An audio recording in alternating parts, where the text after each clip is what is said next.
Je voulais commencer juste pour dire, en disant que j'étais né en 1982, et donc parmi les premiers tournants, la notion d'environnement qui apparaît. Et aux écoutant parler, je réfléchissais à tous les projets que j'ai pu mener en primaire, au collège, au lycée. Et en fait, tous les projets à l'école, tous les travaux que j'ai faits, tous les exposés que j'ai faits sont sur l'énergie, l'environnement, les aspects sociaux. Et peut-être c'est pour ça que mon parcours professionnel, après l'école d'ingénieur que j'ai fait, a été d'abord dans le commerce digital, puis dans l'économie d'énergie dans le bâtiment, puis maintenant dans les transports, la réduction de consommation dans les transports.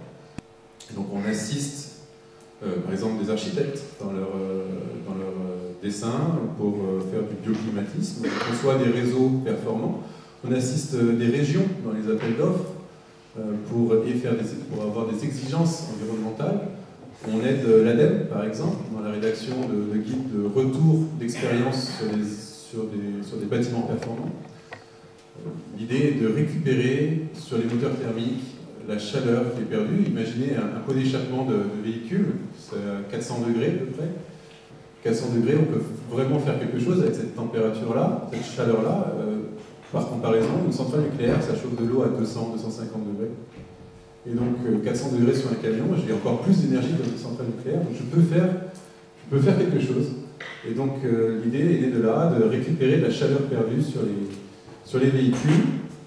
En fait, quand j'ai créé cette entreprise-là, je n'avais pas d'idée préconçue, et ce qui a dirigé mes choix, c'était d'abord le club développement durable que j'ai fondé dans mon école d'ingénieur. Et on a fait le bilan que les émissions de CO2 en France étaient majoritairement dans deux secteurs, le bâtiment pour le premier et puis les transports. Donc en fait je me suis dit je crée vraiment une entreprise dans le bâtiment. Et dans le bâtiment, en fait, ce qui est intéressant c'est que la plupart des solutions existent. Il faut simplement savoir les agencer, les intégrer, pousser à ce qu'elles soient rentable, dans le sens où un bâtiment écolo est généralement plus cher qu'un autre bâtiment. Mais il faut savoir bien les agencer, bien les optimiser pour et faire diffuser les bonnes pratiques pour que finalement ces bâtiments-là soient de plus en plus fréquents. Donc dans le bâtiment, on peut vraiment faire quelque chose, ça rejoint certains points de Pierre Larouturou. Le bâtiment, notamment pour le climat, c'est simple aujourd'hui, on sait comment il faut faire, il faut simplement se donner les moyens. Les transports, tout le monde a une voiture, je suppose, ou presque, voire certains ont deux. C'est beaucoup plus délicat. Aujourd'hui, toute la mobilité est basée sur le moteur à combustion interne, quasiment. La mobilité, je veux dire les voitures, les avions, ce sont des turbines. Mais c'est la même chose, on utilise la chaleur, on va faire des transformations thermodynamiques, récupérer l'énergie en passant par un vecteur chaleur, et on perd beaucoup d'énergie dans cette transformation. Je m'étais amusé à calculer le rendement moyen d'une petite voiture, mettons une Twingo, sur un site d'homologation. Le rendement moyen entre l'essence que vous avez dans le réservoir et vraiment l'énergie transférée aux roues, on est autour de 14-15%. Pourquoi? Parce qu'en fait, on n'est jamais sur les points de conception, on est toujours en charge partielle, on est toujours en train d'accélérer, de freiner, on ne récupère pas toute cette énergie.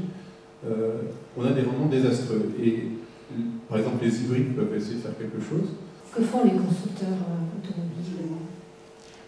Les constructeurs de voitures et de camions répondent aux réglementations. C'est leur principal... sur la partie CO2, je ne parle pas. Après, ils cherchent à répondre en termes de design aux besoins de leurs clients. Mais au niveau vraiment de la consommation, ils cherchent simplement à répondre à la réglementation. Et la réglementation est symbolisée par un cycle d'homologation.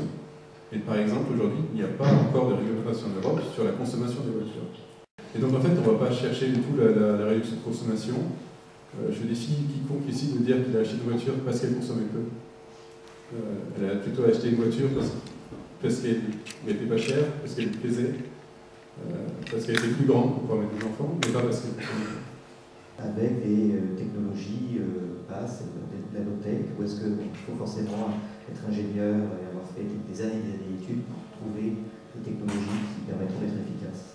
Moi je suis fan de high-tech, mais c'est vrai que les low-tech c'est passionnant, c'est toujours magique parce qu'avec trois moyens on arrive à faire quelque chose.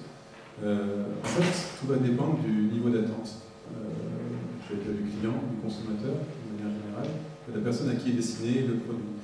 En fait, c'est la production d'électricité qui est souvent très demandeuse de haute technologie. L'électricité, c'est un vecteur très intéressant, on ne sait pas stocker, mais on sait facilement l'utiliser. Et cette transformation de chaleur en électricité, c'est difficile.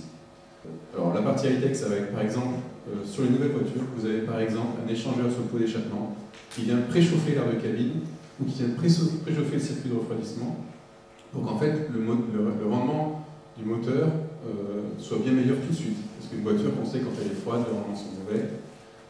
Et donc on peut faire chaleur à chaleur. Chauffer l'habitacle, on le sait parce que quand on démarre et qu'on a la buée sur la vitre, on est bien. Voilà. C'est des solutions de confort, c'est des solutions high-tech.